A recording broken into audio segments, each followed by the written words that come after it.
Welcome dear students. आज digital communication system में हम स्टडी करेंगे introduction to digital communication.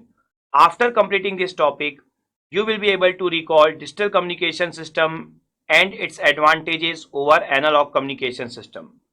You will be able to discuss the baseband signal and band pass signal. अगर मैं इस topic की examination point of view से importance की बात करूं तो इस टॉपिक से आप लॉन्ग टाइप के, शॉर्ट टाइप के एंड ऑब्जेक्टिव टाइप के, थ्योरिकल टाइप के प्रॉब्लम एक्सपेक्ट करते हैं।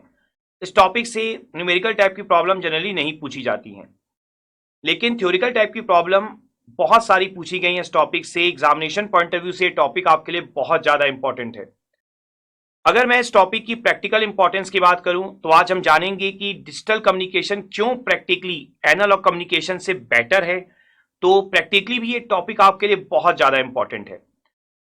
यहां पर ओवरऑल ये टॉपिक हमें बहुत अच्छे से समझना है और स्टडी करना है, क्योंकि यही आपका बेस बनाएगा जो आप पूरा का पूरा डिजिटल कम्युनिकेशन स्टडी करने वाले हैं। चलिए टॉपिक स्टार्ट करते हैं। तो सबसे पहले हमें ये अंडरस्टैंड करना होगा कि डिजिटल कम्युनिकेशन होता क्या है। तो अगर हम बात करें डिजिटल कम्युनिकेशन की, तो देखिए डिजिटल कम्युनिकेशन का जो बेस होता है वो एनालॉग कम्युनिकेशन ही होता है, क्योंकि जो एनालॉग कम्युनिकेशन में आप मॉड्यूलेशन पढ़ते हैं वही सेम डेफिनेशन आपकी डिजिटल कम्युनिकेशन में भी यूज होती है। जो एनालॉग कम्युनिकेशन का पर्पस पढ़ते हैं कि पर्पस क्या था, पर्पस था आपका मैसेज सिग्नल को ट्रांसमिट करना, तो वो सेम पर्पस आपका यहां भी फॉलो होता है विथ कुछ एडवांटेजेस के साथ। तो यहां पर अगर हम डिजिटल कम्युनिकेशन की बात करें, अगर मैं आपको ब्रीफ में बताऊं तो पर्पस इसका वही है, कम्युनिकेशन का मीनिंग आपकी वही है। यहां पर डिजिटल कम्युनिकेशन मीन्स क्या होगा, कम्युनिकेशन मीन्स क्या था आपका, कम्युनिकेशन का मीनिंग जब आप एनालॉग कम्युनिकेशन सिस्टम में पढ़ते हैं तो क्या पढ़ते हैं, transmission of signal from source to destination. ठीक है, तो यहां पर आप क्या बोलेंगे, transmission of digital signal from source to destination.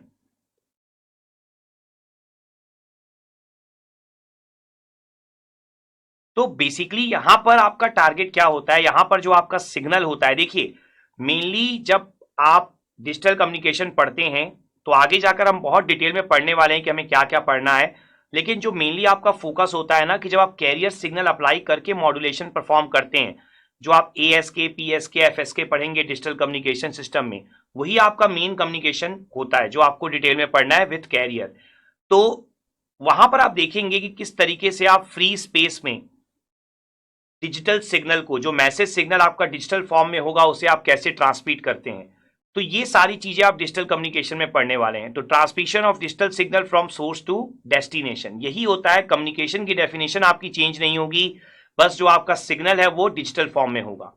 ठीक है, जो मेन आपको यहां पर समझना है डिजिटल कम्युनिकेशन के बारे में, वो ये समझना है कि इसके एडवांटेजेस क्या क्या है, ये कैसे आपका एनालॉग कम्युनिकेशन सिस्टम से बेटर है। आपको ये समझना है यहां पर कि आपको डिजिटल कम्युनिकेशन में पढ़ना क्या क्या है, कौन कौन सी मॉड्यूलेशन स्कीम्स होती हैं आपकी, जिनको आपको एनालाइज करना है यहां पर, जिनको आपको सीखना है यहां पर। तो हम सबसे पहले यहां पर ये समझ लेते हैं कि एनालॉग कम्युनिकेशन सिस्टम से बेटर कैसे है आपका डिजिटल कम्युनिकेशन सिस्टम। तो सबसे पहले हम स्टडी करेंगे एडवांटेजेस ऑफ डिजिटल कम्युनिकेशन।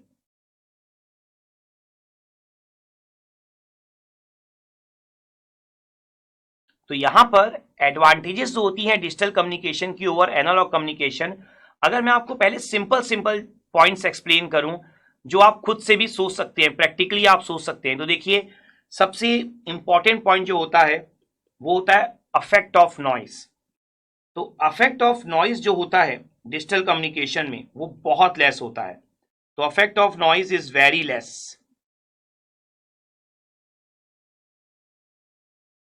इसके अलावा जो डिस्टॉर्शन होता है सिग्नल्स का, देखिए कोई भी सिग्नल जो होता है कम्युनिकेशन में, या जो कोई भी आप कम्युनिकेशन परफॉर्म करते हैं, वो वायरलेस कम्युनिकेशन बहुत इंपॉर्टेंट होता है, क्योंकि लॉन्ग डिस्टेंस कम्युनिकेशन आप परफॉर्म कर पाते हैं via wireless communication. That's why जब आप वायरलेस कम्युनिकेशन परफॉर्म करते हैं तो इंटरफेरेंस बहुत ज्यादा होता है, बहुत ज्यादा आप डिस्टॉर्शन फेस करते हैं सिग्नल्स में। तो ये सारी चीजें जो होती है वो बहुत लेस होती हैं इन डिजिटल कम्युनिकेशन। तो आपको हमेशा ध्यान रखना है कि अगर आपको लेस डिस्टॉर्शन चाहिए, लेस इंटरफेरेंस चाहिए, तो आप क्या यूज करते हैं, डिजिटल कम्युनिकेशन। तो क्या लिखेंगे आप, less distortion and less interference.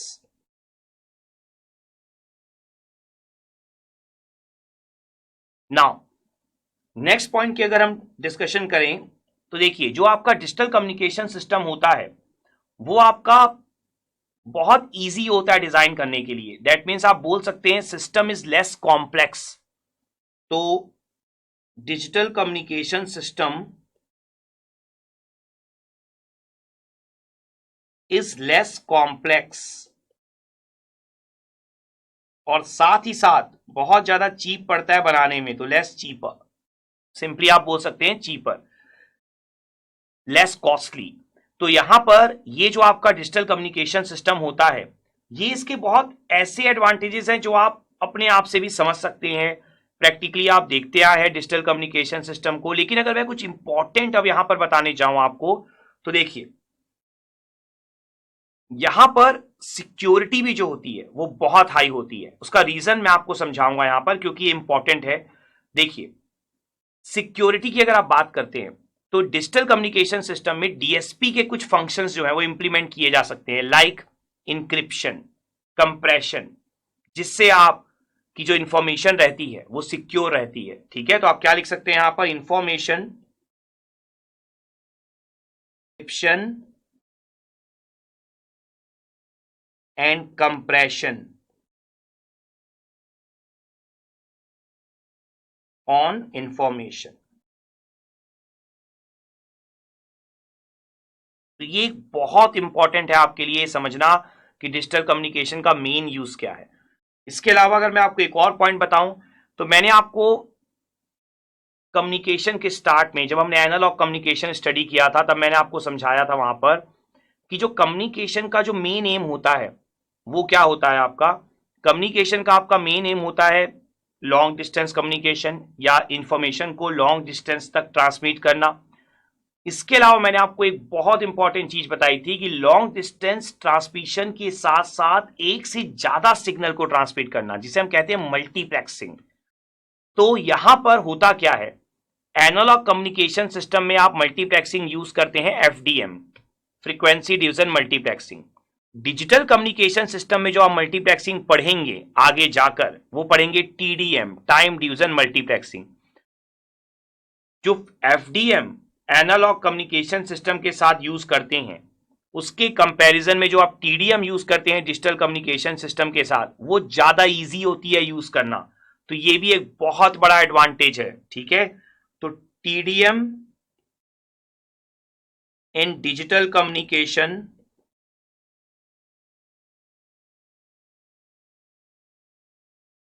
तो जैसा मैंने आपको बोला कि टीडीएम जो होता है आपका, वो बहुत इजी होता है यूज करने के लिए in digital communication as compare to FDM in analog communication system. अगर मैं आपको नेक्स्ट अब इंपॉर्टेंट एडवांटेज की बात करूं, तो यूज ऑफ स्प्रेड स्पेक्ट्रम, ये एक बहुत इंपॉर्टेंट एडवांटेज है। स्प्रेड स्पेक्ट्रम मैं यहां पर आपको थोड़ा सा एक्सप्लेन कर देता हूं। तो डिजिटल कम्युनिकेशन में स्प्रेड स्पेक्ट्रम पॉसिबल है। तो देखिए, जो स्प्रेड स्पेक्ट्रम होता है ना, वो बेसिकली मल्टी कैरियर कम्युनिकेशन के लिए होता है।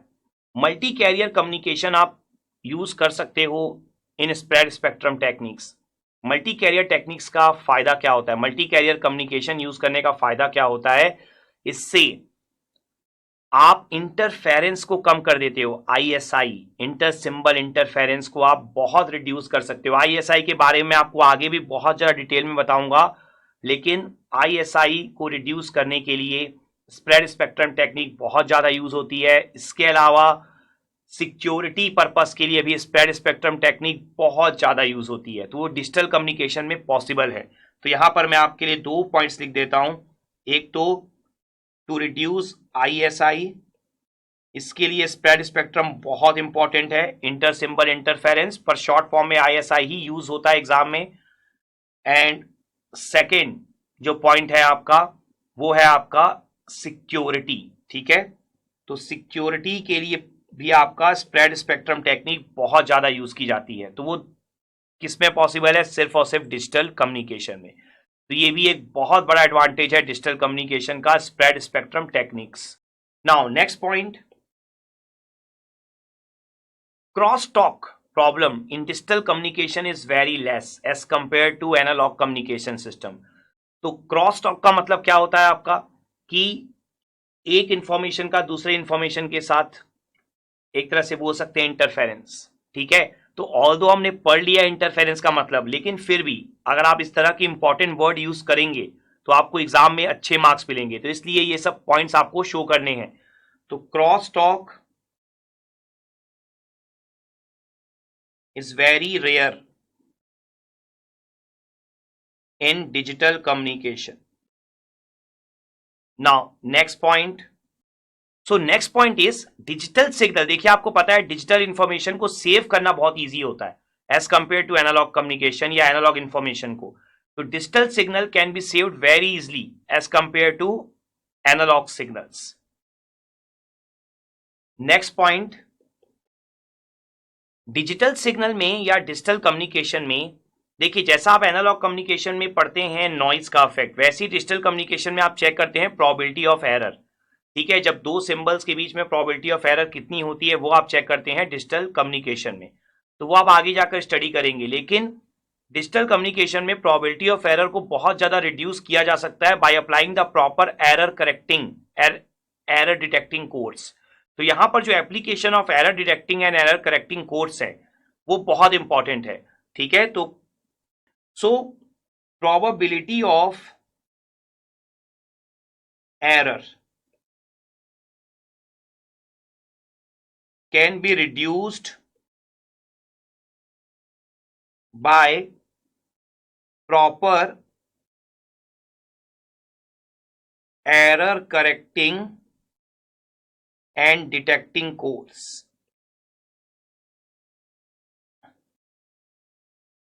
तो ये आपके कुछ बहुत इंपॉर्टेंट एडवांटेजेस है जो आपको माइंड में रखना होगा, जिसमें से आप बोल सकते हैं कि जो इंक्रिप्शन कंप्रेशन, लाइक जो मैंने आपको बताया कि डीएसपी का कंसेप्ट आप यूज कर सकते हैं, जैसा मैंने आपको बताया कि यहाँ पर स्प्रेड स्पेक्ट्रम का कंसेप्ट आप यूज कर सकते हैं, जैसा मैंने आपको बताया error correcting and error detecting code का कंसेप्ट आप यूज कर सकते हैं यहाँ पर।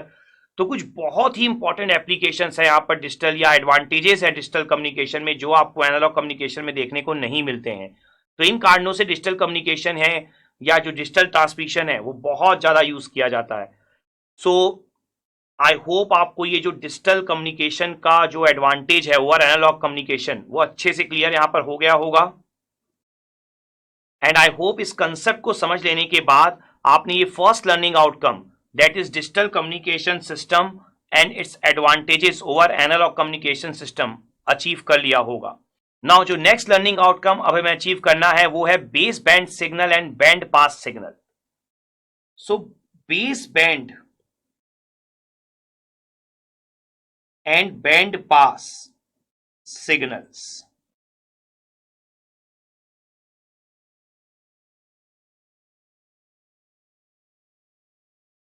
देखिए डिजिटल कम्युनिकेशन को स्टार्ट करने से पहले हमारे लिए बात बहुत जरूरी है जानना कि बेस बैंड सिग्नल क्या होते हैं और बैंड पास सिग्नल क्या होते हैं। देखिए बेस बैंड सिग्नल का मीनिंग होता है वो सिग्नल जो लो फ्रीक्वेंसी सिग्नल होते हैं, वो सिग्नल जिनमें हम कैरियर अप्लाई नहीं करते हैं, और वो सिग्नल जिन्हें विदाउट मॉड्यूलेशन ट्रांसमिट किया जाता है वो सिग्नल कहलाते हैं बेस बैंड सिग्नल्स, ठीक है। तो पहले अगर मैं यहां पर बेस बैंड सिग्नल की डेफिनेशन आपको दूं तो बेस बैंड सिग्नल्स क्या होते हैं आपके? Base band signals are low frequency signals, ठीक है। तो लो फ्रीक्वेंसी सिग्नल्स,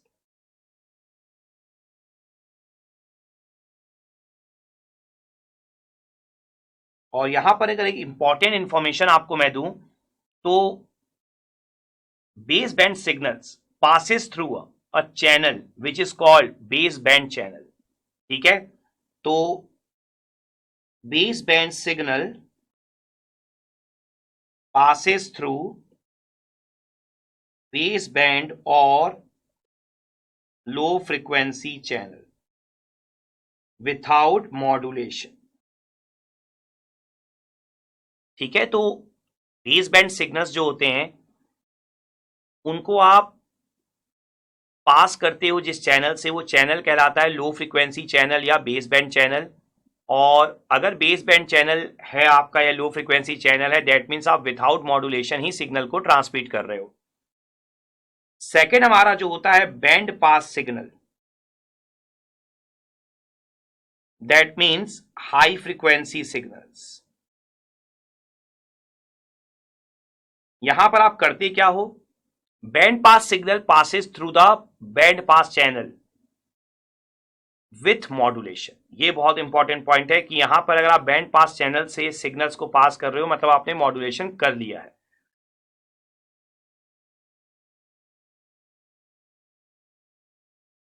तो देखिए जो base band signal and band pass signals का हमने कंसेप्ट पढ़ा है, उसी के बेस पर अब हम ये स्टडी करेंगे कि हमें पढ़ना क्या क्या है या कितने टाइप के मॉड्यूलेशन होते हैं आपके in case of digital communication. तो यहां पर अगर मैं बात करूं तो टाइप्स ऑफ मॉड्यूलेशन,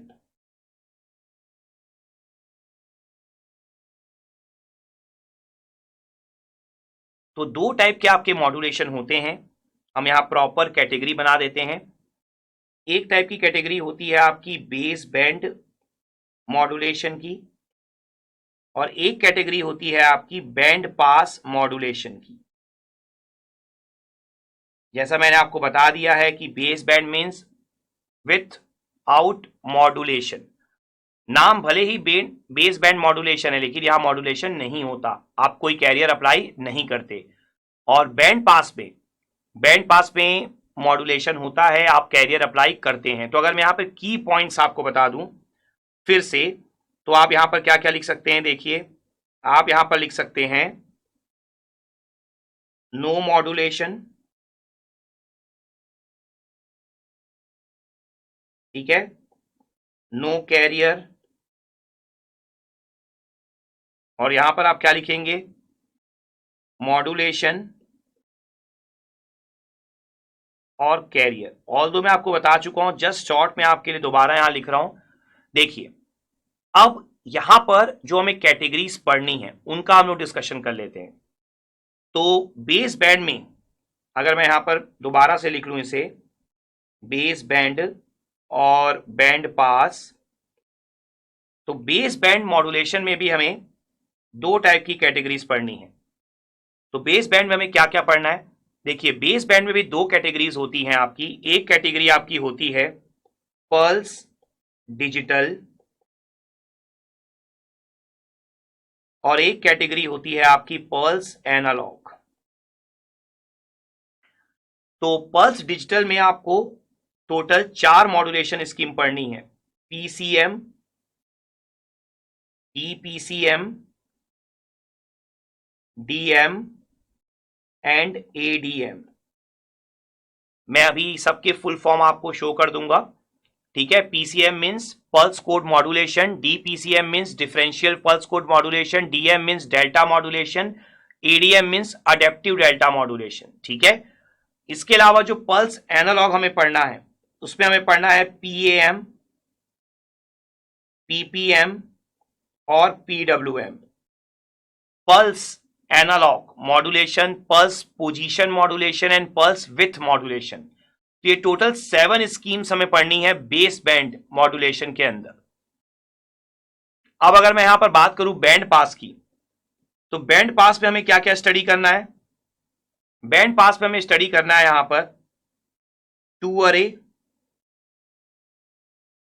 सिग्नलिंग और एम अरे सिग्नलिंग। तो टू अरे के अंदर हमें क्या क्या पढ़ना है, ASK, FSK, PSK, amplitude shift keying, frequency shift keying and phase shift keying. और एम अरे सिग्नलिंग के अंदर हमें पढ़ना है, देखिए एम अरे का मतलब क्या है, एम अरे में आप बहुत सारे टाइप्स डिफाइन कर सकते हैं लेकिन जो मेन है वो मैं बता देता हूं आपको, क्यूपीएसके, इसके अलावा आप 8 अरे पढ़ेंगे और उसके अलावा आप आगे बहुत कुछ पढ़ सकते हैं, लेकिन मेन जो है आपके लिए क्यूपीएसके ही होगा जो आपके एग्जामिनेशन पॉइंट ऑफ व्यू से बहुत इंपॉर्टेंट है। तो इतनी सारी टेक्निक्स आपको पढ़नी है, ठीक है। तो यहां पर जैसा मैंने आपको बोला जो ये फुल फॉर्म है सबके, जो मैंने आपको यहां पर बताया, pulse code modulation, differential pulse code modulation, delta modulation, adaptive delta modulation, then pulse analog, PAM, PPM, pulse position, PWM, pulse width, ASK amplitude shift keying, FSK frequency shift keying, PSK phase shift keying, और QPSK क्या होता है, quadrature phase shift keying. तो ये जो full form मैंने आपको बताए, हम एक एक टेक्निक को जब दोबारा स्टडी करेंगे तब हम फिर से इनके फुल फॉर्म डिस्कस करेंगे, इनके शॉर्ट फॉर्म डिस्कस करेंगे, और लेकिन आपको हमेशा इनके शॉर्ट फॉर्म जो है वो माइंड में रखने होंगे, क्योंकि ये इनके शॉर्ट फॉर्म से एग्जाम में क्वेश्चन पूछे जाते हैं। तो यहां पर ये जो इतनी सारी टेक्निक्स आपने अभी देखी, उसमें जो सबसे फर्स्ट टेक्निक हम स्टार्ट करेंगे वो होगी आपकी पीसीएम, पल्स कोड मॉड्यूलेशन इन पल्स डिजिटल कम्युनिकेशन। तो आई होप आपको कंसेप्ट क्लियर हो गया होगा कि स्ट्रक्चर कैसा है आपका डिजिटल कम्युनिकेशन का, आपको क्या क्या स्टडी करना है मॉड्यूलेशन टेक्निक्स के अंदर। इसके अलावा और भी बहुत सारे टॉपिक्स हैं, लेकिन मॉड्यूलेशन टेक्निक्स के अंदर आपको इतनी ही मॉड्यूलेशन टेक्निक्स स्टडी करनी है। तो जैसा मैंने आपको बोला, पीसीएम हम नेक्स्ट क्लास में स्टार्ट करेंगे। तो आई होप आपको ये base band signal and band pass signal का कंसेप्ट और base band communication and band pass communication का कंसेप्ट भी अच्छे से क्लियर हो गया होगा, और आपने ये सेकेंड लर्निंग आउटकम भी यहां पर अचीव कर लिया होगा, that is base band signal and band pass signal. Now you are able to recall digital communication system and its advantages over analog communication system. तो हमने जो डिजिटल कम्युनिकेशन सिस्टम समझा, जो समझा कि बिल्कुल सेम है definition wise analog communication system के, लेकिन हमने जो एडवांटेजेस देखी डिजिटल कम्युनिकेशन की, आई होप आपको वो एडवांटेजेस बहुत अच्छे से क्लियर हो गई होंगी कि डिजिटल कम्युनिकेशन सिस्टम की एडवांटेज क्या है ओवर एनालॉग कम्युनिकेशन सिस्टम, और हम क्यों डिजिटल कम्युनिकेशन सिस्टम को प्रिफर करते हैं practically. Now you are able to discuss the base band signal and band pass signal. तो हमने यहाँ जो base band signal and band pass signal की डेफिनेशन देखी, उसके थ्रू हमने देखा कि बेस बैंड मॉड्यूलेशन क्या होता है और बैंड पास मॉड्यूलेशन क्या होता है, और हमने उसके थ्रू ये जाना कि हमें कौन कौन सी modulation scheme digital communication system में पढ़नी होती है। तो आई होप आपको ये पूरा कंसेप्ट बहुत अच्छे से समझ में आ गया होगा। अब आपको यहां पर दो और एक्सरसाइज करनी है, एलआरक्यू एंड पीएसएम। एलआरक्यू में मेनली थ्योरिकल टाइप की प्रॉब्लम होगी। आई होप इन कंसेप्ट को पढ़ लेने के बाद अब आप प्रॉब्लम खुद से डिस्कस कर पाओगे, खुद से सॉल्व कर पाओगे। एंड पीएसएम में कुछ प्रॉब्लम्स मैं सॉल्व करूंगा और कुछ प्रॉब्लम्स आपको भी सॉल्व करनी होंगी। एंड आई होप ये सारी एक्टिविटीज कर लेने के बाद अब आपको इनसे रिलेटेड एग्जाम में कोई भी प्रॉब्लम आएगी तो आप बड़े आराम से अटेम्प्ट कर पाओगे, और आपको ये पूरा कंसेप्ट भी बहुत अच्छे से यहां पर क्लियर हो गया होगा। Now look at the feedback exercise and provide any other suggestion that you have.